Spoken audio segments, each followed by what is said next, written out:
శుభాలు కలగాలని కోరుకుంటూ దేవుని కాపుదల మీ అందరిపై ఉందని కాంక్షిస్తూ మనుదిన ప్రార్థనలు జ్ఞాపకం చేసుకుంటున్నాం. మరి గత వారాలలో మన ముందుకు వచ్చిన ప్రశ్నలను మనం ఒకదాని వెంబడి ఒకటి పరిశీలించి బైబిల్ నుంచి సందేహాలను మనం నివృత్తి చేసుకుందాం. మొదటి ప్రశ్నను తెర మీద చూసినట్లయితే సిహెచ్ ప్రదీప్ కుమార్ దోరణాల నుంచి ప్రకాశం జిల్లా నుంచి అడుగుతున్నారు. వయస్సు 26, అన్నయ్య వందనాలు. లోకాసు వార్త 16:26 వచనం ప్రకారంగా ధనవంతుడు లాజరు దాటిపోకుండా మహా అగాధం ఉంది కదా. ప్రకటన గ్రంథం 20:1-2 వచనాల ప్రకారంగా అపవాదిని అగాధములో పడవేసి దాని అని ఉంది. అంటే అపవాదిని దేవుడు నరకంలోనే కదా వేసింది, చీకటి గల బిలంలోన. నా ప్రశ్న ఏమిటంటే, నరకము అంటే లోకాసు వార్తలో పరదేశుకు యాతన పడే స్థలానికి మధ్య ఉన్న అగాధమే నరకమా, లేదా నరకం అంటే యావత్ యాతన పడే స్థలమేనా? యేసుక్రీస్తు రెండవ రాకడలో పరదేశులో ఉన్న వాళ్లను పరలోకానికి తీసుకువెళతాడు. మరి యాతన పడే వారిని ఏమి చేస్తాడు? ఒకవేళ అగాధం నరకమే లేదా యాతన పడే స్థలం నరకమా? దయచేసి వివరించగలరు. కొందరు అగాధమే నరకమని, కొందరు యాతన పడే స్థలమే నరకమని అంటూ ఉన్నారు. ఇంతకు వీటిలో ఏది నరకమో వివరించండి.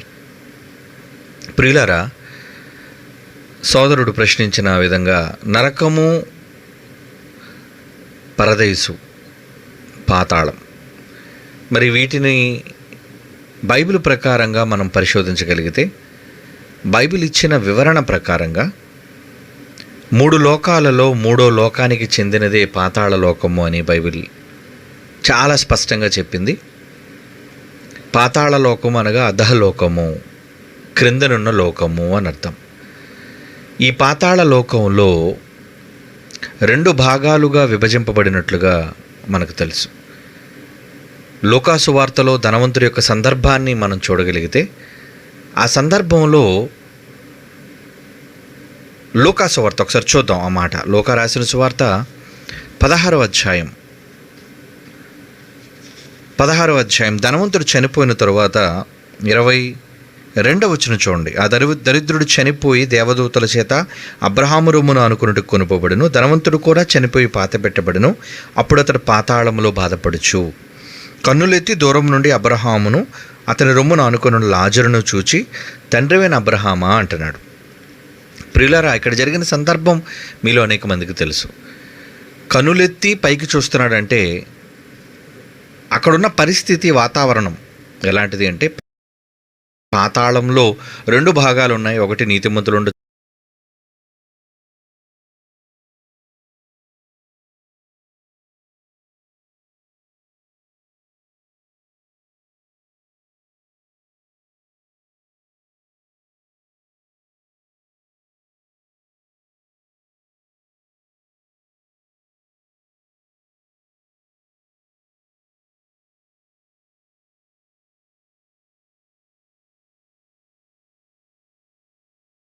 దాటగోరువారు దాటి పోజాలకుండునట్లు, అక్కడి వారు మా యొద్దకు దాటి రాజాలకుండునట్లు మాకును మీకును మధ్య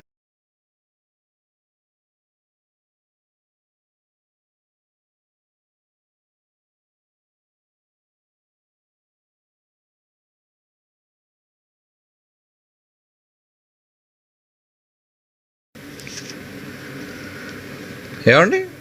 ప్రకటన 20వ అధ్యాయం ఏమండి, ఈ మొదటి 2 వచనాలు చూద్దాం. ప్రకటన గ్రంథం 20వ అధ్యాయం మొదటి 2 వచనాల్లో ఏముందంటే, అగాధము యొక్క తాళపు చెవి అంటున్నాడు. చూడండి, అగాధం అంటే 3వ ఆకాశంలో, అదే పాతాళ లోకంలో ఉన్న అగాధం. ఈ అగాధం యొక్క వివరణ లోకా గారు ఇచ్చారు. లోకా గారు చెబుతూ ఏమన్నారంటే, ఇది 2 భాగాలను విడదీసేది. అంటే నీతిమంతులు, అనీతిమంతులు ఉన్న చోటును మరి విభాగించేదిగా మనకు కనబడుతుంది అగాధం. ఈ అగాధం యొక్క ప్రత్యేకత ఏంటి అంటే, ఇక్కడ ప్రకటన గ్రంథంలో అంటున్నాడు, మొదటి వచనం, పెద్ద సంకెళ్ళు చేత పట్టుకొని అగాధము యొక్క తాళపు చెవి గల ఒక దేవదూత పరలోకము నుండి దిగి వచ్చుడు చూచితిని. అతడు ఆది సర్పమును అనగా అపవాదియు సాతాను అను ఆ ఘట సర్పమును పట్టుకొని 1000 సంవత్సరములు వానిని బంధించి అగాధములో పడవేసి అంటున్నాడు. అగాధములో పడవేశాడంటే దేవదూతలలో అగ్రగణ్యుడు, దేవుని మీద తిరుగుబాటు చేసిన అపవాది ఘటసర్పం దాన్ని అగాధంలో బంధించినట్లుగా కనబడుతుంది. ఈ అగాధం ఎక్కడదో కాదండి, ఎందుకంటే దేవుడు మరి మృతుల లోకము అన్నదాన్ని కేటాయించాడు. ఎప్పుడు? మనుషులు పుట్టక ముందేనండి, మర్చిపోకండి. మనుష్యుల కొరకు కాదు, ముందు పాతాళాన్ని సిద్ధం చేసింది. ఎందుకంటే మనుషుల కన్నా ముందున్నవి దేవదూతలు, అపవిత్ర ఆత్మలు, దేవుని మీద తిరుగుబాటు చేసిన ఆత్మలు.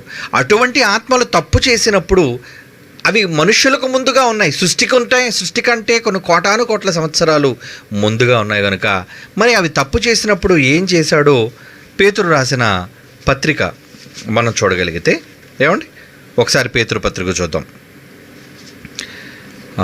పేతురు పత్రిక, 2వ పేతురు పత్రిక 2వ అధ్యాయం 4వ వచనం. 2వ పేతురు పత్రిక 2వ అధ్యాయం 4వ వచనంలో అంటున్నాడు, దేవదూతల పాపము చేసినప్పుడు దేవుడు వారిని విడిచిపెట్టక పాతాళ లోకమందలి కటిక చీకటి గల బిలములలోనికి త్రోసి కావలులో ఉంచుటకు వారిని అప్పగించెను అంటున్నాడు. చూడండి, అంటే కటిక చీకటి గల బిలము, వేదనకరమైన చోటు, వాటికి వేదనకరమైన చోటు, వాటికి శిక్ష అమలు జరిగే చోటు అని అర్థం. ఏమండి, కనుక దేవదూతలు తప్పు చేసినప్పుడు వాటిని కూడా పాతాళానికే పంపుతున్నట్టుగా ఉంది. భూమి మీద చనిపోయిన మనుష్యులు కూడా, వారు మంచివాళ్ళు కానివ్వండి చెడ్డవాళ్ళు కానివ్వండి, చనిపోయిన వెంటనే అదే పాతాళానికి వెళుతున్నట్టుగా ఉంది. అది మృతుల లోకము అని మనం అనుకుంటున్నాం. కాబట్టి అందరూ పాతాళానికి వెళ్ళిపోతున్నారు. దేవదూతలు పాతాళానికి వెళ్ళిపోతున్నారు తప్పు చేసినప్పుడు, మనుషులు పాతాళానికి వెళ్ళిపోతున్నారు చనిపోయిన వారు భూమి మీద. అయితే వీళ్ళు వేరు వేరు చోట్లలో ఉన్నట్లుగా మనకి లోకాసు వార్త మనకి చాలా స్పష్టంగా చెబుతుంది. ఏంటది? నీతిమంతులు ఒక దగ్గర ఉన్నారు, వాళ్ళు నెమ్మది పొందుతున్నారు, ఎత్తైన ప్రదేశంలో ఉన్నారు. అనీతిమంతులైన వారు, ధనవంతుడు లాంటి వాళ్ళు, దేవునికి అవిధేయులైన వాళ్ళు, వాళ్ళు వేదనకరమైన చోటు, వాళ్ళు పాతాళములో ఉన్నారు. కనుక మరి ఈ నరకం అన్నది, పాతాళం అన్నది, ఇవన్నీ దేనికి సంబంధించినవి అంటే అధోలోకానికి సంబంధించిన ప్రదేశాలు అని మనం అర్థం చేసుకోవాలి. అయితే దేవదూతలైనవి వెళ్ళిపోయేటప్పుడు ఇంతకీ మధ్యనున్న అగాధంలో బంధించాడా, లేదా మనుష్యులతో కూడా వాటిని ఉంచాడా అన్నది ఆయన సందేహం. ప్రియులారా, ఎక్కడైనా మనుష్యులతో పాటు దేవదూతలను ఉంచిన సందర్భాలు బైబిల్లో ఎక్కడా లేవు. కానీ ప్రేతలు అనే మాట మనకి యెషయా గ్రంథంలో మనం చూస్తాం. ప్రేతలు, ఏమండి, ప్రేతలు అనగానే భూమి మీద చనిపోయిన వాళ్ళు. భూమి మీద చనిపోయిన వాళ్ళందరూ కూడా మనుషులు ఎక్కడికి వెళతారంటే పాతాళము, పాతాళ లోకము అన్నాడు దాన్ని. ఆ పాతాళ లోకమట ప్రవేశించు వారిని చూచి ప్రేతలను రేపుచున్నది అన్నాడు. అంటే తమలాగే భూమి మీద ప్రాణం విడిచిన వాళ్ళు. యెషయా గ్రంథం 14వ అధ్యాయం దానికి సంబంధించిన సందర్భం ఉంటుంది. అంటే ప్రేతలైన వారు అక్కడ ఉన్నారు అని. ఇంతకీ ఆ ప్రేతలతో పాటు అపవాది ఉందా? ఎందుకంటే అదే సందర్భంలో మరి దేవుడు భిన్నముగా ప్రవర్తించిన అపవాదిని గురించి మాట్లాడుతూ ఆయన ఏమన్నాడంటే, నీవు నరకమునా అన్నాడు ఒక మాట. 14వ అధ్యాయము యెషయా గ్రంథం ఒకసారి చూడండి. యెషయా గ్రంథం 14వ అధ్యాయం 15వ వచనం చూడండి ప్రియులారా. నీవు పాతాళమునకు, నరకములో ఒక మూలకు త్రోయబడితే అంటున్నాడు. చూడండి, పాతాళములో నరకమునకు, పాతాళంలో నరకం అనేది మరలా ఉంది. ఏమండి, పాతాళంలో నరకమునకు ఒక మూలకు త్రోయబడితివే. 9వ వచనం కూడా చదవండి. నీవు ప్రవేశించుచుండగా నిన్ను ఎదుర్కొనుటకై క్రింది పాతాళము నీ విషయమై కలవరపడుతుంది. అది నిన్ను చూచి ముందుగా చనిపోయిన ప్రేతలందరినీ కూడా రేపుచున్నది అన్నాడు. ఏమండి, అయితే అసలు ఈ పాతాళం అన్నది, మరి నరకం అన్నది అక్కడ చెబుతున్న మాట, నరకములో ఒక మూలనను తోయబడతావు అన్నది ఒక రాజును ఉదాహరించి చెబుతున్నాడంటే, అపవాది లాంటి స్వభావం కలిగిన ఒక రాజు. వాడు గర్విస్తున్నాడు, దేవుని మీదే గర్విస్తున్నాడు. కనుక గర్వించిన మనిషి వాడు ఎక్కడికి వెళ్ళిపోతాడో చెబుతున్నాడు. నరకానికి వెళ్ళిపోతావు. నువ్వు దేవుని సింహాసనం మట్టుకు నువ్వు హెచ్చించుకుందాం అనుకున్నావు, దేవునితో సమానముగా నువ్వు చేసుకున్నాను అనుకున్నావు అంటారు. చూడండి ఒకసారి యెషయా గ్రంథం 14వ అధ్యాయము 14వ వచనాన్ని చూడండి ప్రియులారా. యెషయా గ్రంథం 14వ అధ్యాయం 14వ వచనం. మేఘమండలం మీదకి ఎక్కిపోదును, మహోన్నతునితో నన్ను సమానునిగా నేను చేసుకుంటును అని నీవు మనస్సులో అనుకున్నావు కదా. నీవు పాతాళమునకు, నరకములో ఒక మూలకు అంటున్నాడు. చూడండి, పాతాళంలో నరకం అనే ఒక ప్రత్యేకమైన ప్లేస్ ఉంది. ఎందుకంటే పాతాళం అనగానే అందులో నీతిమంతులు ఉన్న స్థలం ఉంది, ఏమండి, అనీతిమంతులు ఉన్న స్థలం ఉంది, అది వేదనకరమైన స్థలం. అగాధము అంటున్నాడు. చూడండి, అగాధము యొక్క తాళపు చెవు దేవదూత పట్టుకొని వచ్చిందంటే దేవదూతలన్నిటినీ ఎక్కడ బంధించాడనమాట? ఖచ్చితంగా అక్కడ పాతాళలోకమని 2వ పేతురు పత్రికలో మనం చదువుకున్నాం. అంటే తప్పు చేసిన ఆ దేవదూతల్ని, ఈ దేవదూతలన్నీ అగాధములో ఉంచుతున్నాడు. అంటే మనుష్యులతో ఉంచుతున్నట్లుగా మనకు కనబడటం లేదు. అక్కడ అగాధమైన స్థలం ప్రత్యేకంగా చెప్పబడింది కాబట్టి అగాధమైన స్థలంలో వాటిని ఉంచుతున్నట్టుగా మనకి స్పష్టంగా సమాధానం ఇస్తుంది బైబిల్. అయితే మరి వచ్చినప్పుడు అతను చాలా పెద్ద ప్రశ్నలో వచ్చినప్పుడు అన్నాడు, వచ్చినప్పుడు అందరూ వస్తారు, నీతిమంతులు అనీతిమంతులైన వాళ్ళందరూ వస్తారు. వచ్చిన తర్వాత ఏం జరుగుతుంది, వచ్చిన తరువాత ఏం సంభవిస్తుంది అన్న దాని గురించి కూడా మరి యేసుక్రీస్తు వారు చెప్పిన ఒక మాట ఈ సందర్భంలో ఒకసారి చూద్దాం. మత్తయి రాసిన సువార్త 25వ అధ్యాయం చూడండి ప్రియులారా. మత్తయి సువార్త 25వ అధ్యాయం 41. మత్తయి సువార్త 25వ అధ్యాయం 41వ వచనం. అప్పుడు ఆయన ఎడమ వైపు ఉండు వారిని చూచి, శపించబడిన వారులారా, నన్ను విడిచి అపవాదికిని వాని దూతలకును సిద్ధపరచబడిన నిత్యాగ్నిలోనికి పోవుడి అంటున్నాడు. అంటే అపవాది తన దూతలకు దేవుడు నిత్యాగ్నిని సిద్ధపరిచాడు. ఎప్పుడు? భూమి ఆకాశాలు పుట్టకముందు, మనుషులే సృష్టింపబడకముందు అపవాది కొరకు చేశాను నేను దాన్ని, నా పిల్లల కోసం కాదు. అపవాదికిని వాని దూతలకును సిద్ధపరచబడిన నిత్యాగ్ని అంటున్నాడు. చూడండి, అంటే ఎప్పటివరకు నిత్యాగ్నిలోనికి వెళ్ళలేదనే కదా అక్కడ అర్థం. అంటే వీళ్ళు టెంపరీగా శిక్ష అనుభవిస్తున్నారు. ఏమండి, ఉదాహరణకి నేరం చేసేటప్పుడు నేరస్తుల్ని, ఖైదీల్ని అక్కడ లోకల్గా ఉన్న ఆ జిల్లాకు సంబంధించిన సబ్ జైలు అంటారు, సబ్ జైల్లో పెట్టచ్చు. ఆ తర్వాత శిక్ష కన్ఫర్మ్ అయిన తర్వాత వాళ్ళని సెంట్రల్ జైలు, సెంట్రల్ ప్రిజన్ అంటారు దాన్ని. అది జిల్లాకు ఒకటి పెద్ద స్థాయిలో ఉంటుంది అక్కడ. కనుక అక్కడికి వాళ్ళు పంపిస్తారు. అంటే అది మెయిన్ సెంట్రల్ ప్రిజన్ అనమాట దాన్ని. అలాగే మన దేశానికి అతిపెద్ద తీహార్ జైలు అనేది ముందు మనకు తెలుసు. అంటే శిక్ష కన్ఫర్మ్ అయిన ఖైదీలు, ఏమండి, మరి ఇంకెప్పుడు వాళ్ళ కోసం విచారణ అవసరము లేదు అనుకున్న ఖైదీలందరినీ కూడా అక్కడికి తరలిస్తారు. ఇక్కడ కూడా దేవుడు ఇక ఏ విచారణ వీళ్ళతో పని లేదు, ఇక తీర్పు అనేది లేదు, ఇక మరలా వీటిని బయటికి తీసుకురావడం అన్న పని లేదు. ఎందుకంటే దేవదూత పాతాళానికి వెళ్ళిపోయింది, వాని దూతలు కూడా వానితో పాటు పడద్రోయబడ్డారు. అది దేవుడు అగాధంలో వాడిని బంధించాడు. ఆ తర్వాత విడిచిపెట్టబడింది. ఆ విడిచిపెట్టబడిన కాలమే ఈరోజు భూమి మీద మనిషి జీవిస్తున్న ఈ మానవ జీవిత కాలంలో విడిచిపెట్టబడ్డాయి. కనుక మనుషులున్నంత వరకు అవి బయట విడిచిపెట్టబడ్డాయి దేవుని అనుమతితో. సుమా, ఎప్పుడైతే ఇంకా మానవుల యొక్క ఆయుష్ ముగిసిపోయి దేవుడు ఈ 2వ ఆకాశాన్ని ముగిస్తాడో, అంటే మానవ జీవిత కాలాలన్నీ అందరినీ ముగిస్తాడో, అప్పుడు నిత్యాగ్ని దండన.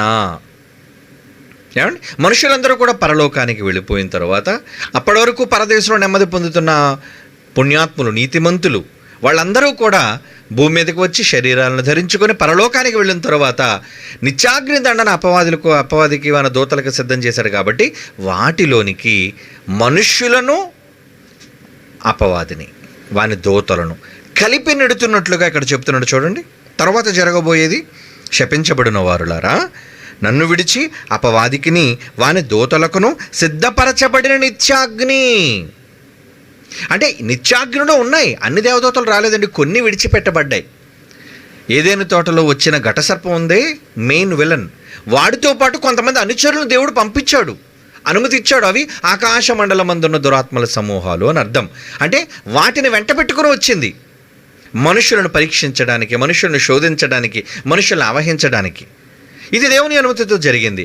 ఆ తర్వాత ముగింపులో దేవుడు భూమి మీద ఉన్న మానవుల జీవిత కాలాన్ని ముగించిన తరువాత అపవాదికి మన దూతలకును సిద్ధపరచబడి నిత్యాగ్నిలోనికి వెళ్ళిపోతారు. అప్పుడు మనుషులు, అపవాది, వాని దూతలు అందరూ కలిసి సమిష్టిగా అక్కడ శిక్ష అనుభవిస్తారు అని ఉంది. ఇక్కడ మాత్రం ప్రస్తుతానికి అనీతిమంతులున్న చోటులో మాత్రం ఎక్కడ దేవదూతలైన వాళ్ళు, శిక్ష విధింపబడిన దేవదూతలైన వారు ఉన్న దాఖలాలు బైబిల్లో ఎక్కడా లేవు. కానీ అగాధమని చెప్పబడింది కాబట్టి, అగాధం యొక్క తాళపు చెవి తెచ్చింది కాబట్టి, దేవుడు తప్పు చేసిన ప్రతి దేవదూతను అగాధము లేదా కటిక చీకటి బిలము, వెలుగులేనిది, ఏమండి, కనుక ఆ ప్రాంతానికి నెడతాడు అన్న వివరణ బైబిల్ మాత్రం ఇచ్చింది. ఓకే, క్లారిటీ వచ్చింది అనుకుంటున్నాను నాన్న. God bless you. తర్వాత ప్రశ్న. మల్లిక, వయసు 32, ఒంగోలు. వందనాలని అన్నయ్య. ఇప్పుడు అందరము సంఘముగా కలిసి ఒక చోట కూడుకోవటం లేదు కదా, మరి ఎవరికి వారు సండే రోజున డాడీ గారి మెసేజ్ అయిపోయిన తరువాత రొట్టె ద్రాక్షారసం తీసుకోవచ్చా, లేక మళ్ళీ అందరం సంఘానికి చేరుకున్నాకే రొట్టె ద్రాక్షారసం తీసుకోవాలా? దయచేసి చెప్పండి. తప్పనిసరిగా రొట్టె ద్రాక్షారసం కలిసి ఇక్కడ రాకపోయినా మీ ఇండ్ల వద్ద ఉండి తప్పనిసరిగా తీసుకోవాలి తల్లి, తీసుకోండి. ఎందుకంటే ప్రభువును జ్ఞాపకం చేసుకోండి అని, దీన్ని చేయుడి అని ప్రభు వారు చెప్పారు కనుక అది ఇంటింటైనా రొట్టె విరచడం తప్పు కాదు, సంఘముగా కూడటం అయినా తప్పు కాదు. ఎందుకంటే సంఘంగా కూడే అవకాశం ఇప్పుడు లేదు. ఇప్పుడు ఉదాహరణకు మీకు చెప్తాను.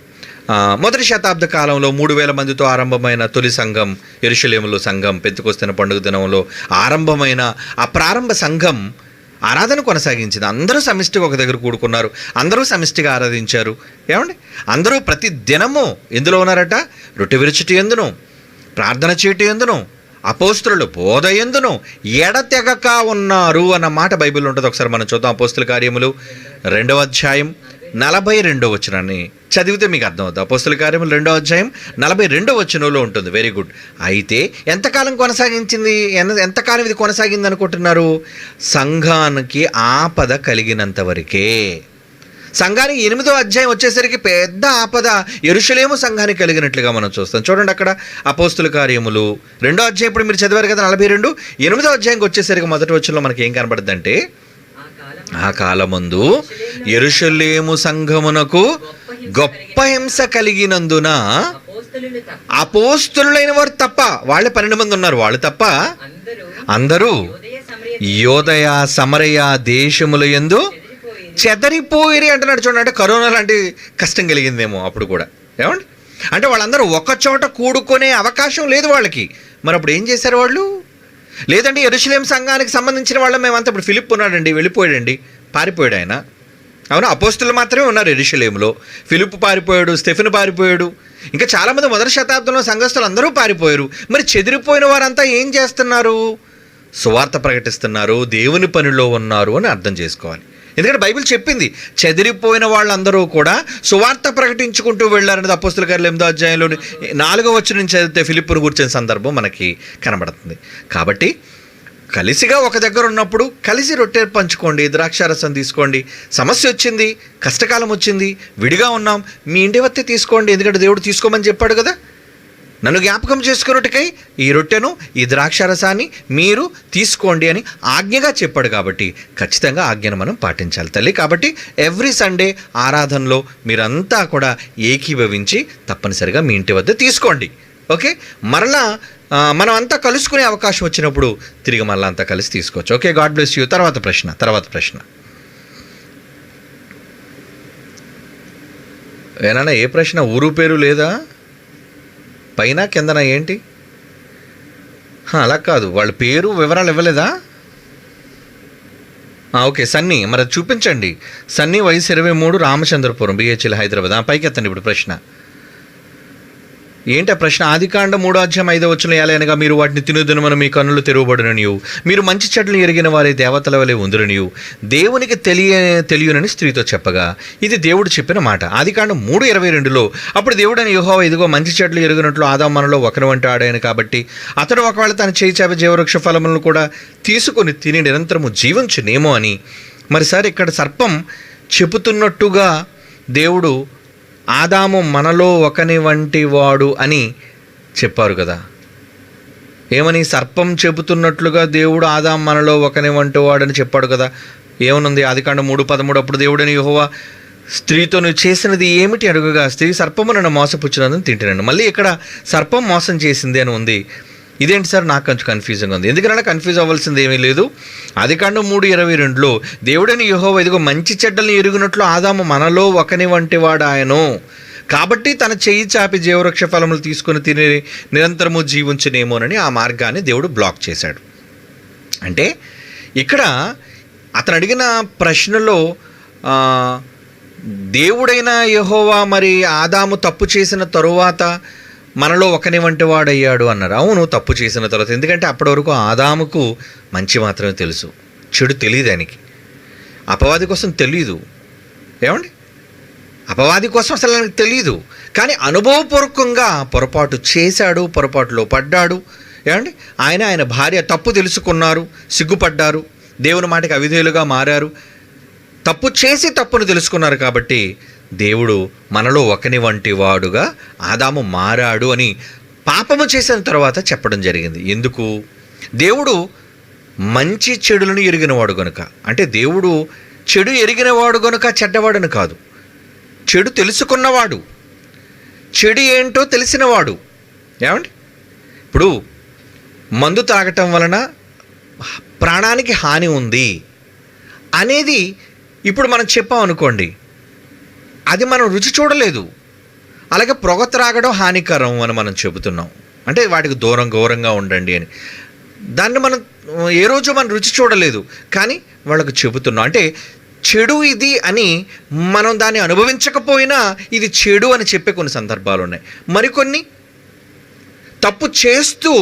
తప్పు చేసిన తరువాత శిక్ష అనుభవిస్తూ, ఇదిగోండి నా ఊపిరితిత్తులు చెడిపోయాయి, ఇదిగోండి నా భార్య గాజులు అమ్మేసుకుంది, కనుక దయచేసి మీరు ఇలాంటి పరిస్థితి, నోటి క్యాన్సర్లు, ఊపిరితిత్తులు పాడైపోయే అవకాశం ఉంది కాబట్టి, లివర్ పాడైపోయే అవకాశం ఉంది కాబట్టి మీరు తాగకండి అంటే తప్పు చేసి తెలుసుకుని చెబుతున్నాడు, తప్పు చేయకుండా తెలుసుకుని చెబుతున్నారు మరొకరు.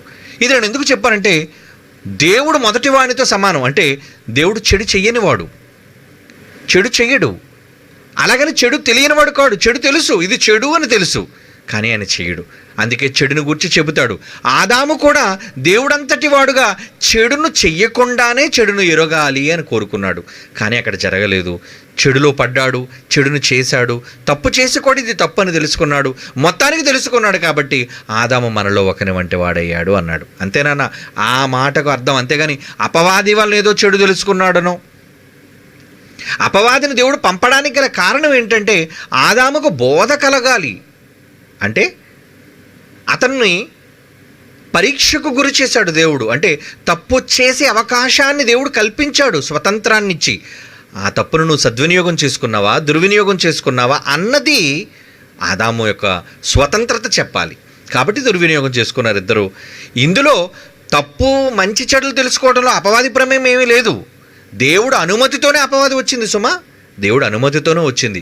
దేవుడు అనుమతి లేకుండా అపవాది లేనే లేదు, మర్చిపోకండి. దేవుడు చెప్పాడు, వెళ్ళమన్నాడు, పాతాళంలో విడిపించాడు, ఏదైనా తోట దగ్గరికి పంపాడు, అందుకే వచ్చింది. ఆ కుటుంబాన్ని అది తన మాటల చేత మోసగిచ్చింది. కాబట్టి మంచి చెడులు తెలుసుకోవటంలో దేవుని ప్రమేయం ఉందే కానీ అపవాది కేవలం ఒక పరీక్షగా దేవుడు ఉపయోగించుకున్నాడు అంతే. ఓకే నాన్న, గాడ్ బ్లెస్ యూ. తర్వాత ప్రశ్నలోనికి వెళ్ళిపోదాం. తర్వాత ప్రశ్న వేయండి నాన్న. 2 రిఫరెన్సులు రాశారు. యెషయా గ్రంథం 65వ అధ్యాయం 12వ వచనం తీయండి. అలాగే ప్రసంగి గ్రంథం 5వ అధ్యాయం 14, యెహెజ్కేలు 7:5 ఏమున్నాయి ఒకసారి ముందు చదువుదామండి. యెషయా గ్రంథం 65వ అధ్యాయం 12 అంటున్నాడు, నేను మాటలాడగా మీరు ఆలకింపక నా దృష్టికి చెడ్డదైన దానిని చేసితిరి, నాకు ఇష్టము కాని దాని కోరిరి, ఖడ్గమును మీకు అదృష్టముగా నియమించెదను, కొందరు వధకు లోనగుదురు అంటున్నాడు. వీరందరూ వధకు లోనగుదురు. ప్రసంగి గ్రంథం 5వ అధ్యాయం 14 అంటున్నాడు, అయితే ఆ ఆస్తి దురదృష్టము వలన నశించిపోవును, అతడు పుత్రులు గలవాడైనను అతని చేతిలో ఏమీ లేకపోవును. యెహెజ్కేలు 7:5 అంటున్నాడు, ప్రభు అయిన యెహోవా సెలవిచ్చింది ఏమనగా, ఏమండి, దురదృష్టము, వింతైన దురదృష్టము సంభవించుచున్నది. అదృష్టమైన దురదృష్టం గురించి తెలుపగలరు. This is Mamata from Vijayawada, వయసు 40, రాధానగర్ విజయవాడ నుంచి ప్రశ్నిస్తుంది. అమ్మ, దురదృష్టాన్ని గురించిన ఒక పాఠం ఆల్రెడీ, అసలు అదృష్టం అనేది ఎందుకు సంభవిస్తుంది, దేనిని బట్టి అదృష్టం అనేది వస్తుందని చాలా పెద్ద పాఠాన్ని నేను సండే వర్షిప్ టాపిక్స్లో మాట్లాడాను. దానికి సంబంధించిన లింక్ మీరు అడగండి, వాళ్ళ లింక్ మీకు పేస్ట్ చేస్తారు.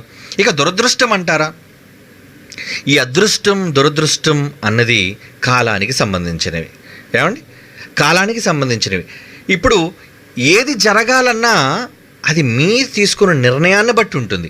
అది మీకు మంచి జరిగితే అదృష్టం అని మీరు అనుకుంటారు. అది ఒకళ్ళు మీకు చెడుగా దాపరిస్తే అయ్యో దురదృష్టం అని అనుకుంటారు. ఉదాహరణకి మీరు ఈరోజు కరోనా లాక్డౌన్లో ఉంది. మరి ప్రపంచం అంతా కూడా ప్రభుత్వాలు హెచ్చరిస్తున్నాయి మనుషులకు బయటికి వెళ్ళకూడదు అని. ఏమండి, మరి దీనిని ఒకవేళ మీరు నిజంగా విని పాటిస్తే, ఏమండి, నిజంగా విని పాటించి బయటికి వెళ్ళకుండా ఉన్నారనుకోండి, ఏంటి అత్యవసరాల కోసం వెళ్ళకూడదని కాదు నేను అంటున్నాను. కానీ కొంతమంది నిత్యావసరాల కోసం కాకుండా ఊరకనే ఇంటిలో ఉండబట్టక, అంటే మాటికి బయటకు తిరిగే ఏమంటారు దాన్ని, ఆ గుణం కలిగిన వాళ్ళు, ఊరు మీద ప్రచారం, మరి ఏమంటారు దాన్ని, తిరిగే ఆచారం కలిగిన వాళ్ళు, ఏమంటే షికారులు చేసేవాళ్ళు, ఇలాంటి వాళ్ళందరూ పాపం లాక్డౌన్లో చాలా ఇబ్బంది పడుతున్నారు. అప్పుడు బయటికి వెళ్ళారనుకోండి, అలాంటి వాళ్ళు బయటికి వెళ్ళారనుకోండి, ఆ వెళ్ళటం వాళ్ళకి ఒకవేళ నిజంగా ఏ కరోనా రోగి వల్ల లేదంటే ఏ కరోనా రోగక్రిమి వాళ్ళకి చేరిందనుకోండి, అప్పుడు వాళ్ళ పరిస్థితి ఏంటన్నమాట, దురదృష్టం. ఒరే నువ్వు ఇంటిలో ఉంటే ఎంత బాగున్ను, దురదృష్టము అంటాడు.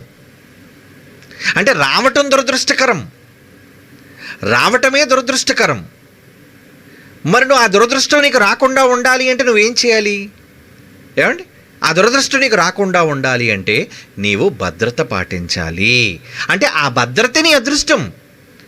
అంటే కాపాడబడిన వాళ్ళందరూ కూడా అదృష్టవంతులు. ఎందుకంటే వాళ్ళు జాగ్రత్తలు తీసుకున్నారు. చేతులు కడుక్కోవడం కానివ్వండి, బట్టల విషయంలో కానివ్వండి, సామాన్ల విషయంలో కానివ్వండి. ఏమండి, ఇంటికి వచ్చే ప్రతి సరుకును కూడా మీరు శుభ్రపరచాలి, చేతులు కడుక్కోవాలి, వాటిని శుభ్రం చేయాలి, గ్లౌజెస్తో శుభ్రం చేయాలి, వాటిని ఆరబెట్టాలి, ఆ తర్వాత మీరు తీసుకుని రావాలి. మీరు బయటకు వెళ్ళాలంత మాత్రాన వచ్చిన సరుకులకు ఒకవేళ కరోనా ఉంటే అది కూడా దురదృష్టమే. అంటే మీరు తీసుకోవలసిన జాగ్రత్త విషయంలో మీరు జాగ్రత్త పడకపోతే అది మీకు దురదృష్టంగా దాపరిస్తుంది.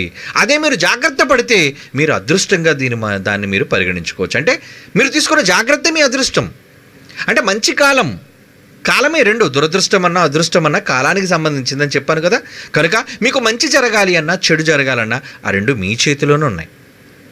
అంటే మీరు జాగ్రత్తగా ఉండాలి. ఇప్పుడు కొన్ని సందర్భాల్లో బయటికి వెళ్ళొద్దురా అని కొంతమంది చెబుతూ ఉంటారు. కానీ కొన్ని సందర్భాల్లో బయటికి వెళ్ళడం వాళ్ళు ఆరంభించిన తర్వాత బండి మీద వేగంగా వెళ్ళి ఏ లారీ వల్ల, ఏ బస్సు వల్ల, ఏ ప్రమాదం, యాక్సిడెంట్ జరిగిందనుకోండి.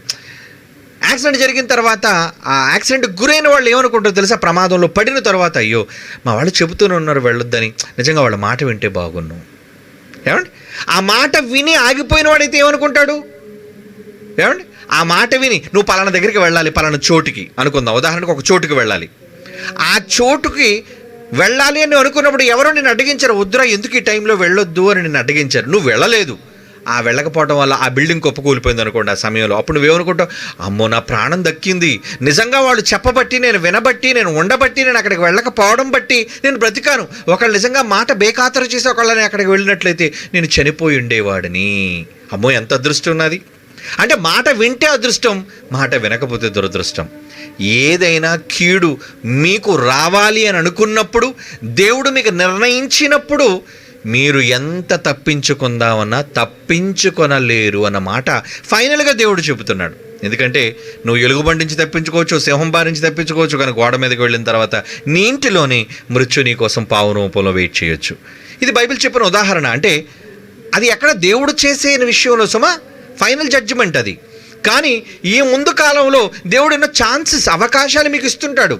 నువ్వు అవకాశాన్ని సద్వినియోగం చేసుకోవడమే అదృష్టం. అక్కడ రాయబడిన మాటలలో ఉన్న ఆంతర్యం, ప్రవక్తలు రాసిన ఏ మాటలైనా కావచ్చు, అది అదృష్టవశము చేత కావచ్చు, దురదృష్టవశము చేత. అంటే ఇది నీవు తీసుకునే నిర్ణయం. ఒక మంచి వ్యక్తి, తెలివైన వాడు తెలివైన నిర్ణయాలు తీసుకుంటాడు. ఒక అజ్ఞాని, ఎవరు చెప్పినా విననివాడు తప్పుడు నిర్ణయాలు తీసుకుని ప్రమాదం బారిన పడతాడు. కనుక ఇది మీకు అర్థమైతే ఆ వచనాలన్నీ మీకు అర్థమవుతాయి. ఓకే తల్లి, గాడ్ బ్లెస్ యూ. తర్వాత ప్రశ్నలకు వెళదాం. తర్వాత ప్రశ్న చూపించండి అన్న. ఎర్రగెర రాయిచూరు, పేరు సల్మాన్, వయసు 31, క్రీస్తునామలో వందనాలని. బాప్తిజం పొందిన తర్వాత పరిశుద్ధాత్మలోనికి వస్తాడు. కానీ పరిశుద్ధాత్మ ఉన్న వ్యక్తి బాప్తిజం ఇస్తే అవతల వ్యక్తిగా పరిశుద్ధాత్మ వస్తాడు. పరిశుద్ధాత్మలో ఉన్న వ్యక్తి బాప్తిసం ఇస్తేనే అవతల వ్యక్తికి పరిశుద్ధాత్మ వస్తాడు. అది తప్పు నాన్న. ఇది మొదటి శతాబ్ద సంఘంలో ఉన్న క్రమం. మనము కూడా దీనిని పాటించాలి. ఎవరు పాటించాలి? మనం ఎందుకు పాటించాలి? అయితే ఆదిమ సంఘం లేదు, సహవాసం కూడా లేదు, ఆ వ్యక్తులు లేరు. సత్యవాక్యాన్ని మన ఆత్మీయ తండ్రి ద్వారా తెలుసుకున్నాము. అయితే అన్నయ్య, మన తండ్రి గారు జయశాలి పరిశుద్ధాత్మ రావాలి అంటే ఆయనకు బాప్తీసం ఇచ్చిన వ్యక్తి పరిశుద్ధాత్మ కలిగి ఉండాలి. ఎక్కడుంది? నీకు బాప్తీసం ఇచ్చే వ్యక్తి కూడా బాప్తీసం ఇచ్చే ముందు పరిశుద్ధాత్మ పూర్ణుడై ఉండాలని ఏమీ లేదు నాన్న. కానీ లేదు అని ఖచ్చితంగా చెప్పొచ్చు. ఎలా అంటే, పరిశుద్ధాత్మ ఉండాలంటే సత్యవాక్యం తెలిసి ఉండి వాక్యానుసారంగా జీవించాలి. కానీ సత్యవాక్యం తెలియదు జయశాలి గారి కంటే ముందు ఎవరికిని. మనం జయశాలి గారి ద్వారా సత్యవాక్యాన్ని విని బాప్తీసం పొందాము. ఇప్పుడు మనలో పరిశుద్ధాత్మ ఉన్నాడు కాబట్టి ఎన్నో విషయాలు మహాజ్ఞానం చెబుతున్నాం ప్రపంచానికి. మన ఆత్మీయ తండ్రి గారిలోనికి ఎలా వచ్చాడో పరిశుద్ధాత్మ దేవుడు దయచేసి వాక్యానుసారంగా వివరించండి. వాక్యానుసారంగా కాదు నాన్న, నిజంగా మనం ఆలోచిస్తే ఒక వ్యక్తి బాప్తీసం తీసుకునే వ్యక్తి, రక్షణ పొందే వ్యక్తి ఎవరైతే ఉన్నారో ఆయనకు బాప్తీసం, పాపక్షమాపణ అవసరం. వాళ్ళు పొందినప్పుడు పరిశుద్ధాత్మ వరాన్ని పొందుతారు, అది దేవుడు ఇస్తాడు. అంతేగాని బాప్తిస్మం ఇచ్చే వ్యక్తి ద్వారా వచ్చేది కాదు. ఆ వ్యక్తి ఏదో విశ్వాసి అయి ఉండాలని ఈరోజు సంఘాల్లో చాలామంది ఇటువంటి తప్పుడు అభిప్రాయాలు కలిగి ఉన్నారు. కనుక బాప్తిస్మం ఇచ్చేటప్పుడు ఎవరైనా కావచ్చు, వాళ్ళు సహాయం చేసేవాళ్ళు, సహకరించేవాళ్ళు. ఉదాహరణకి నీకు అవకాశం లేదు, ఏమండి, అవకాశం లేనప్పుడు నువ్వు విదేశాల్లో ఉన్నావు. ఉదాహరణకి ఏ అరబ్ కంట్రీస్లోనో, గల్ఫ్ కంట్రీస్లోనో మీరు ఉన్నారు. మీరు వాక్యం విన్నారు, వెంటనే మీకు మారు మనసు కలిగింది. మరి ఇప్పుడు అక్కడ ఎవరా లేరే, మీకు బాప్తీసం ఇవ్వడానికి ఎవరో లేకపోవచ్చు. మరి ఎలాగా? ఏ వ్యక్తినైనా మీరు సహాయంగా అడిగి, అయ్యా నన్ను నీటిలో ముంచి లేపే, నన్ను నీటిలో సమాధి చేసి తిరిగి మరలా లేపు, ఎందుకంటే నాకు బాప్తీసం కావాలని మీరు అడిగి తీసుకోవచ్చు. ఎందుకంటే బైబిల్లో ఎక్కడ కూడా బాప్తీసం తీసుకునే వ్యక్తిని గూర్చి ప్రాధాన్యత ఇచ్చింది కానీ బాప్తీసం ఇచ్చే వ్యక్తిని ప్రాధాన్యతనిస్తూ కానీ లేదంటే వాళ్ళకి అర్హతలు చెబుతూ కానీ ఎక్కడా లేదు. ఎవరైనా బాప్తీసం ఇవ్వవచ్చు, అన్యులైనా ఇవ్వవచ్చు, నీ స్నేహితులైనా ఇవ్వవచ్చు. ఏమండి, అవకాశం ఉంటే విశ్వాసులైన వారి ద్వారా, సంఘ కాపరుల ద్వారా, వాక్యాన్ని నేర్పించే వాళ్ళ ద్వారా తీసుకోవచ్చు. కనుక బాప్తిస్మం ఇవ్వటంలోని గొప్పతనం ఏమీ లేదు. పౌలు గారు మాట్లాడుతూ, మరి నేను చాలామందికి బాప్తిస్మం ఇచ్చాను, ఆయన బాప్తిస్మం ఇచ్చుటకు నన్ను పంపలేదంటాడు. చూడండి ఒకసారి 1 కొరింథీ పత్రికలో 1 అధ్యాయంలోనే 1 కొరింథీ పత్రిక 1 అధ్యాయం 16 వచనం చూడండి. నేను స్టెఫెను ఇంటి వారికి బాప్తీసం ఇచ్చితిని, వీరికి తప్ప మరి ఎవరికైనా బాప్తీసం ఇచ్చితేనేమో నేను ఎరుగను. బాప్తీసం ఇచ్చుటకు క్రీస్తు నన్ను పంపలేదు.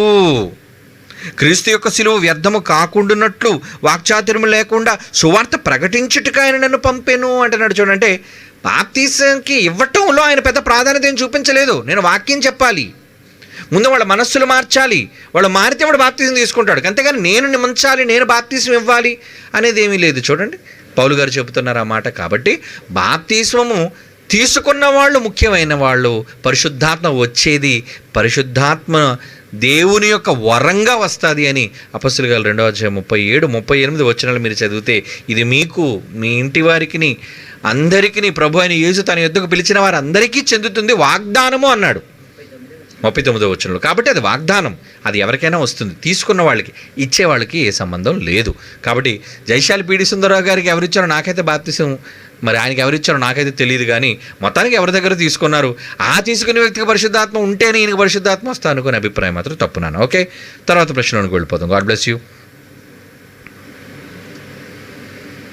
నా పేరు వినయ్, BYO ద్వారా దేవుని వాక్యం నేర్చుకుంటాను. నా ప్రశ్న 37వ అధ్యాయం 7వ వచనం, మనుషులందరూ ఆయన సృష్టి కార్యమును తెలుసుకున్నట్లు ప్రతి మనుషుని చేతిని బిగించి ఆయన ముద్ర వేసి ఉన్నాడు. అన్నయ్య, ఈ లాక్డౌన్ సమయంలో కొంతమంది పై వాక్యాన్ని చూపించి ఇక్కడ దేవుడు ప్రతి మనుషుని చేతిని బిగించి ముద్ర వేయటం అంటే వారు ఏ పని చేయడానికి అవకాశం లేకుండా ఆకాశము నుండి మహాశబ్దముతో పిడుగులను, వర్షమును, వడగండ్లను కురిపిస్తున్నాడు.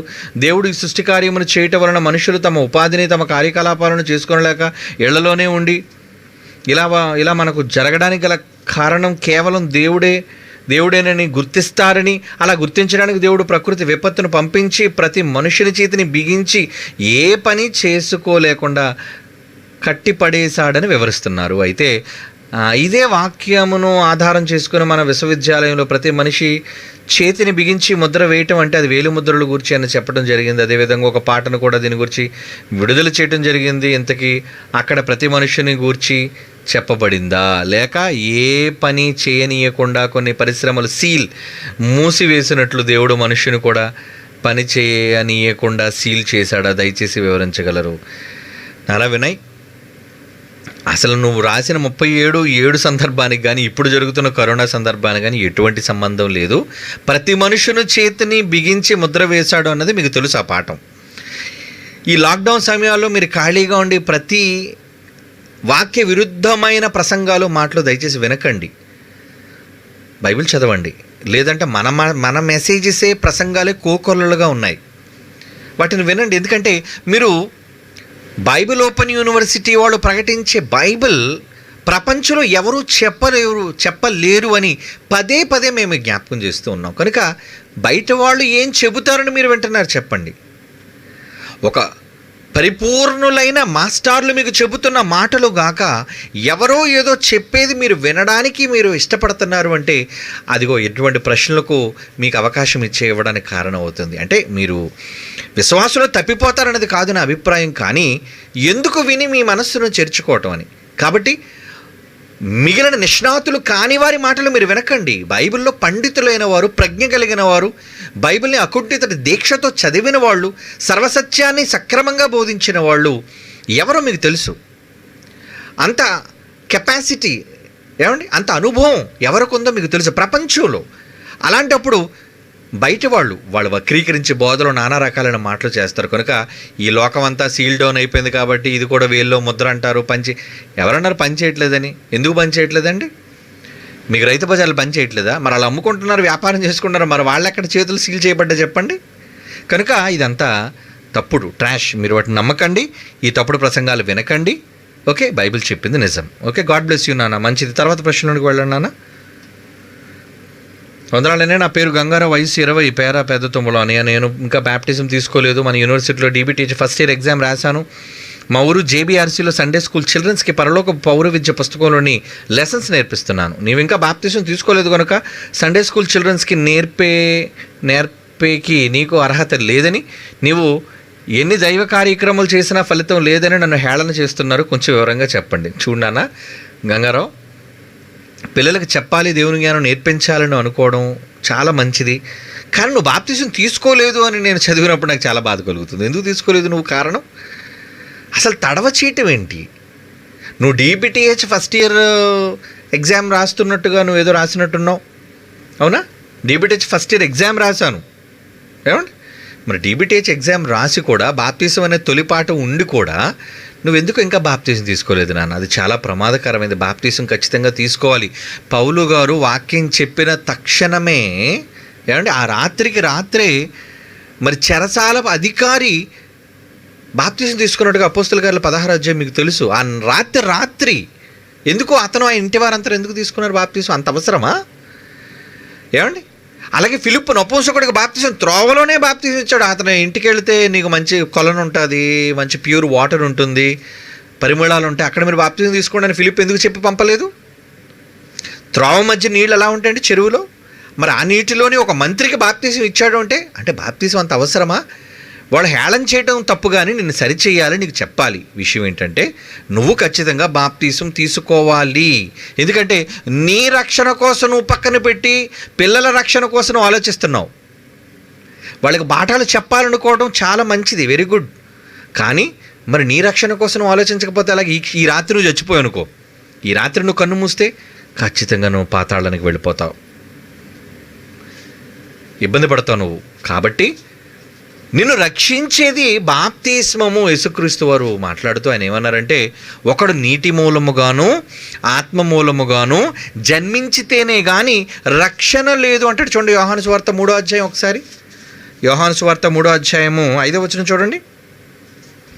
యోహాను సువార్త 3వ అధ్యాయం 5వ వచనం అంటున్నాడు, యేసు ఇట్లా అన్నాడు, ఒకడు నీటి మూలముగాను ఆత్మ మూలముగాను జన్మించితేనే కానీ దేవుని రాజ్యములో ప్రవేశింపలేడని నీతో నిశ్చయముగా చెప్పుచున్నాను అంటున్నాడు. చూడండి, ఇక మనకు వాక్యాన్ని నేర్పించిన ఎన్నో పత్రికలు రాసిన పౌలు గారు ఏమంటున్నారు చూడండి. అపోస్తలుల కార్యాలు 22వ అధ్యాయం 16వ వచనం, అపోస్తుల కార్యములు 22వ అధ్యాయము 16వ వచనంలో ఏమంటున్నాడు చూడండి, కనుక నీవు తడువు చేయటం ఎందుకు, లేచి ఆయన నామము బట్టి ప్రార్థన చేసి బాప్తిస్మము పొంది నీ పాపములను కడిగి వేసుకొనమంటున్నాడు చూడండి. అంటే నాన్న గంగరాజు, ఇప్పటివరకు నువ్వు చేసిన పాపాలు కడగబడలేదు, నువ్వు ఇంకా పాపిగానే ఉన్నావు. ఒకవేళ ఈ క్షణం చచ్చిపోతే నువ్వు నరకానికి వెళ్ళిపోతావు. నీ పాఠాలు విన్న పిల్లలు ఒకవేళ చచ్చిపోతే వాళ్ళు రక్షింపబడతారేమో, ఇంకా వాళ్ళ పిల్లలు కాబట్టి పరలోక రాజ్యానికి వెళతారేమో, కానీ నువ్వు వెళ్ళు సుమా. కనుక ముందు నువ్వు జాగ్రత్త తీసుకో, ముందు నువ్వు పద్ధతిని పాటించు, నువ్వు రక్షణలోనికి వచ్చేయి, తర్వాత నీకు నచ్చినవన్నీ చేయు. కాబట్టి అర్హత, ఈ ఇంతటి గొప్ప అర్హత రక్షణను నువ్వు ఎలాగా కాదనుకుంటున్నావు నాన్న? దయచేసి నా మాట విని నీకున్న ఆసక్తిని బట్టి ఎట్టి పరిస్థితులను ఆలస్యం చేయకుండా దగ్గరున్న వాళ్ళు ఎవరినైనా అనుకూలంగా ఉన్న ప్రాంతానికి తీసుకుని వెళ్ళి, ఏమండి, నువ్వు తప్పనిసరిగా బాప్తిసం తీసుకోవాలి. ఇది యేసు ప్రభు వారు నీకు ఇస్తున్న ఆజ్ఞ. నమ్మి బాప్తిసం పొందినవాడు రక్షింపబడు, నమ్మనవానికి శిక్ష అన్నాడు. కనుక నువ్వు శిక్షలోనికి వెళ్ళడం నాకు ఇష్టం లేదు నాన్న, తప్పనిసరిగా నువ్వు ముందు బాప్తిసంలోనికి వెళ్ళాలి, రక్షణలోనికి రావాలి. Okay, God bless you. తర్వాత ప్రశ్న. అనే నమస్కారం, నా పేరు చైతన్య స్వామి, వయసు 28, హైదరాబాద్. ప్రశ్న, రోమపత్రిక 3:31 వాక్యమును వివరించగలరు? ధర్మశాస్త్రం స్థిరపరచటం అంటే ఏమిటో ఎలాగో దయించి చెప్పగలరు? ఏనా? రోమపత్రిక 3:31 ఏముంది అక్కడ? విశ్వాసము ద్వారా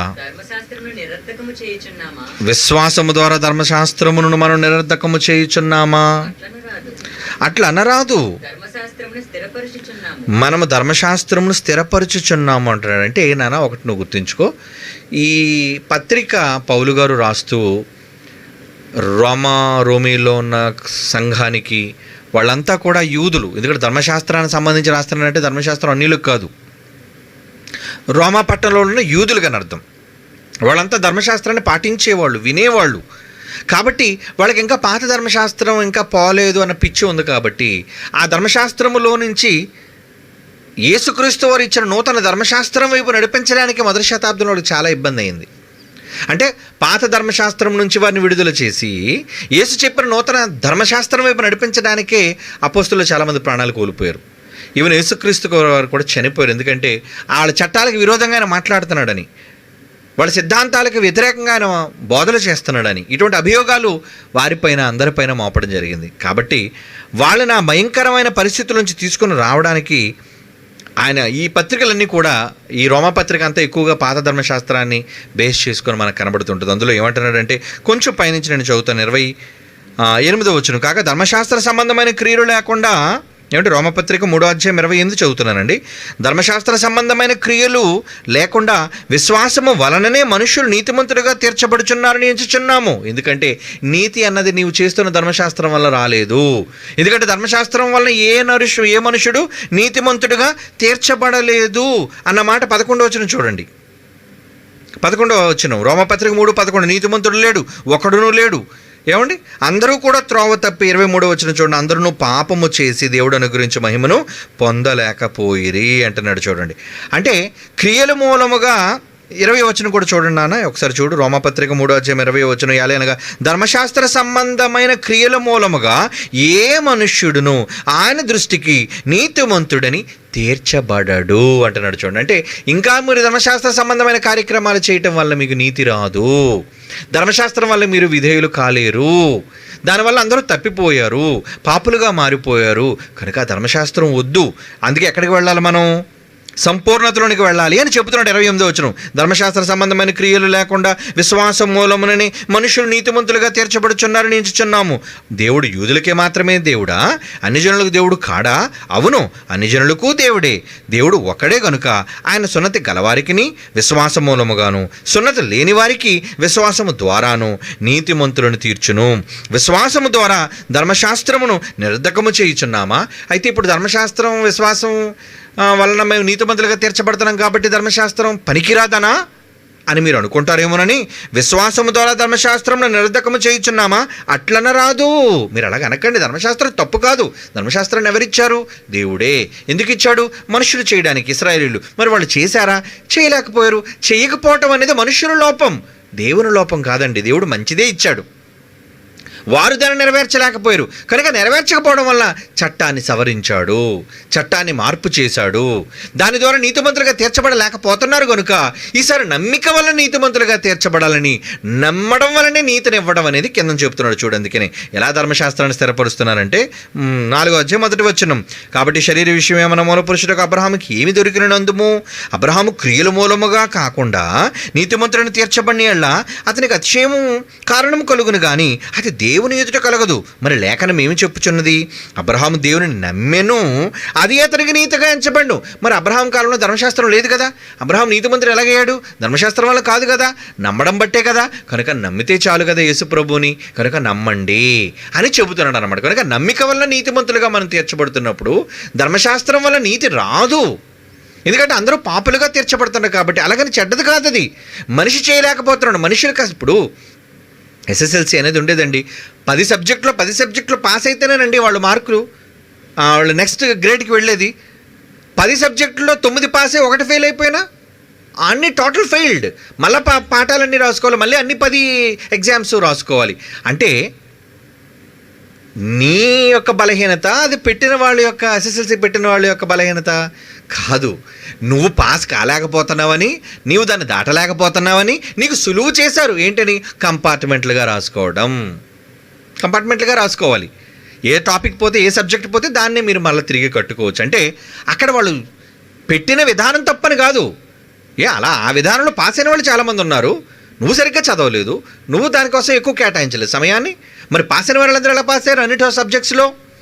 కనుక నీ ఉద్దేశంతో, నీ యొక్క సహాయం కోసం ఆ రోజు వాళ్ళు ఎలాగైతే చేశారో దేవుడు కూడా ఇక్కడ ధర్మశాస్త్రాన్ని కూడా నువ్వు చేయలేకపోతున్నావు కనుక నీకు సవరించి నమ్మితే చాలు, ఆయన నమ్మండి, నా కుమారుడు యేసుని నమ్మండి, మీరు నీతిమంతులుగా తీర్చబడతారు.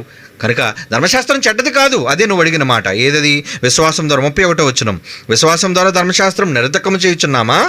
కాదు, అట్లని రాదు. ధర్మశాస్త్రం మూలముగానే దాన్ని స్థిరపరచుచున్నాము అన్నాడు. అంటే మీరు నమ్మాలి, నమ్మడం వల్లే జరుగుతుంది అని కిందన అబ్రహాం గురించి ఎన్ని చెప్తున్నాడు. ఓకే నాన్న, గాడ్ బ్లెస్ యూ. తర్వాత ప్రశ్నలకు వెళదాం. అన్వేష్, వయసు 17, కనగానపల్లి, ఆంధ్రప్రదేశ్, అనంతపురం జిల్లా. మనం పుట్టకముందు పరలోకం ఉన్నదా? అది కాదు, రెండో ప్రశ్న కిందదా. ఏంటది ప్రశ్న? మనం పుట్టకముందు పరలోకం ఉన్నదా? జగత్తు పునాది వేయబడక మునిపే క్రీస్తులో మనల్ని కొన్నాడు కదా. జగత్తు పునాది వేయబడక మును పరలోకం ఉన్నదా? దయచేసి వివరించండి. మన పరలోకంలో లేకుండా దేవుడు ఎక్కడ ఉన్నాడర్రా? మన పుట్టకముందే పరలోకం ఉన్నది, పరలోకంలో దేవుడు ఉన్నాడు, సంకల్పంలో మనల్ని కన్నాడు, అంతే. ఏమండి? అన్నీ లేకముందు దేవుడు ఎక్కడున్నాడు? అది నువ్వు చచ్చిపోయిన తర్వాత వెళ్ళాడు, తెలుసుకోవచ్చు. ఓకేనా?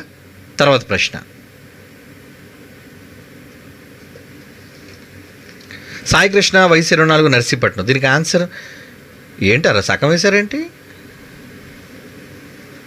సాయికృష్ణ, వయసు 24, నర్సీపట్నం. ఏమడుగుతున్నాడు తమ్ముడు? తండ్రిని యెహోవా దేవుణ్ణి మాత్రమే ఆరాధించాలని 10 అధ్యాయాల్లో ఉంది కదా, ఏంటో మరి యేసుని ఆరాధించవచ్చా? 10 అంజనాల్లో ఏంటి తప్పు రాసినట్టున్నావు. ఓకే, ఏమంటే ఎప్పుడైతే 20th ఏప్రిల్ మీరు నాన్న ప్రశ్నలు కొంచెం దయచేసి సవివరంగా రాయడానికి ట్రై చేయండి. మీరు క్లుప్తంగా మీరు ప్రశ్న రాస్తే మీకు పరిపూర్ణమైన జవాబు రాదు. ఓకేనా? సరే, మొత్తానికి నీ ఆంతర్యం ఏమర్థం అవుతుందంటే తండ్రి అయిన యెహోవా దేవుని మాత్రమే ఆరాధించాలా? ఎవరిని ఆరాధించాలి?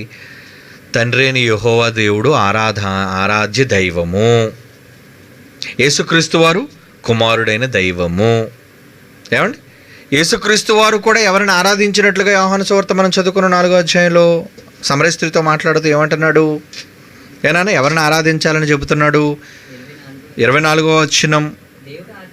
దేవుడు ఆత్మ గనుక ఆయన ఆరాధించేవారు ఆత్మతోనూ సత్యముతోనూ ఆరాధింపవలెను. 23వ వచనం. అయితే యథార్థముగా ఆరాధించేవారు ఆత్మతో సత్యముతో తండ్రిని ఆరాధించు కాలము వచ్చిచున్నది. ఏమండి? అది ఇప్పుడు కూడా వచ్చి ఉన్నది. తన్ను ఆరాధించేవారు అట్టివారే కావాలని తండ్రి కోరుచున్నాడు కనుక మనము ఆయనను ఆరాధించేవారు ఆత్మతోనూ సత్యముతోనూ ఆరాధించవలెను అంటున్నాడు. చూడండి, అంటే తండ్రిని దేవుడు ఆరాధ్య దైవం. ఏమండి? ఆరాధనలు అందుకొనవలసిన వాడు. మరి ఇప్పుడు యేసుక్రీస్తు వారు ఆ పూజనీయుడా? ఏమండి, పూజార్హుడా నందు చూడండి ఒక మాట. అదే రోమీలకు రాసిన పత్రికలో బైబిల్లో ఏం రాయబడిందో ఒకసారి చూడండి. రోమీలకు రాసిన పత్రిక 9వ అధ్యాయం 5వ వచనం చూడండి. రోమపత్రిక 9వ అధ్యాయం 5వ వచనం అక్కడ ఏమంటున్నాడు? శరీరమును బట్టి క్రీస్తు వీరిలో పుట్టెను, ఈయన సర్వాధికారి అయిన దేవుడై ఉండి నిరంతరము స్తోత్రార్హుడై ఉన్నాడు. నిరంతరము స్తోత్రాలంటే ఆయన స్తుతులు అందుకొనవలసిన వాడు అని అర్థం. మరి దేవుడు మీరు ఆరాధించే ఆరాధన ఏంటనుకోండి. ఆరాధన అంటే ఏంటి? దూపాలు వేయటమా? లేకపోతే ఏమనుకుంటున్నారు ఆరాధన అనగానే? ఆత్మతోనూ సత్యముతోనూ ఆరాధించడం అంటే ఏంటి? పరిశుద్ధాత్మ దేవుడు ఏ వాక్యమైతే పలికించాడో ఆ ఆత్మ సహాయంతో వ్రాయబడిన మాటలు బైబిల్ ద్వారా ఆయన వ్రాయించిన వాటన్నిటి ప్రకారంగా మీరు చెయ్యటమే ఆరాధన. అంతేగాని ఏదో పాటలు పాడటమో, లేదంటే కొవ్వొత్తులు వెలిగించటమో, లేదంటే అగరబత్తీలు ముట్టించటమో యేసుక్రీస్తు వారికి, తండ్రి అయిన దేవునికి, ఏమండి, ఇవి కాదు. దేవుడు ఆరాధన కోరుకున్నాడు అంటే ఏం కోరుకున్నాడు? ఏమంటే యేసుక్రీస్తు వారిని మరి స్తోత్రించడం అంటే యేసుక్రీస్తు వారిని స్తుతి అంటే సరిపోద్దా? స్తోత్రములకు అర్హుడు ఆయన, స్తోత్రార్హుడు అంటున్నాడు కదా, అదే కదా మాట.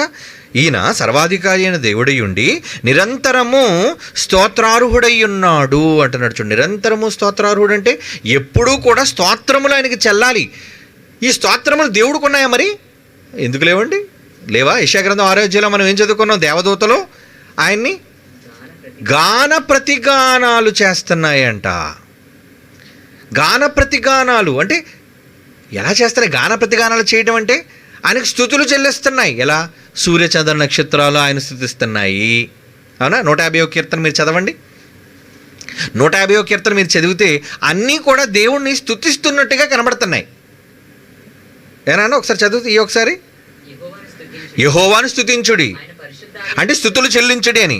ఆయన పరిశుద్ధ ఆలయంలో దేవుని స్తుతించండి, బలమును ప్రసిద్ధి చేయండి. అంటే ఈరోజు కరోనా సమయంలో ఆయన ఏంటో, ఆయన శక్తి ఏంటో, ఎందుకు జరుగుతుందో ఇది ప్రకటించండి. ఇది కూడా ఏంటి? ఆయన స్తుతించటం. ఇంకా ఆకాశ విశాలమును గురించి చెప్పి ఆయన స్తుతించండి. ఆయన చేసిన గొప్ప గొప్ప భీకరమైన కార్యక్రమాలు ఎలాంటివి చేశాడు ఆయన చరిత్రలో, మానవ చరిత్రలో, వాటిని బట్టి ఆయన స్తుతిని చెల్లించండి. ఆయన మహాప్రభావం బట్టి స్తుతి చెల్లించండి. బోరధ్వనితో ఆయన స్తుతించండి. స్వరమండలముతో, వాయిద్యాలు ఈరోజు ఆయన వాటితో మీరు ఆయనకు స్తుతులు చెల్లించండి. తంబురుతోనూ నాట్యముతోనూ ఆయన స్తుతించండి. తంతి వాద్యములతో, పిల్లన గ్రోవితో ఆయన స్తుతించుడి.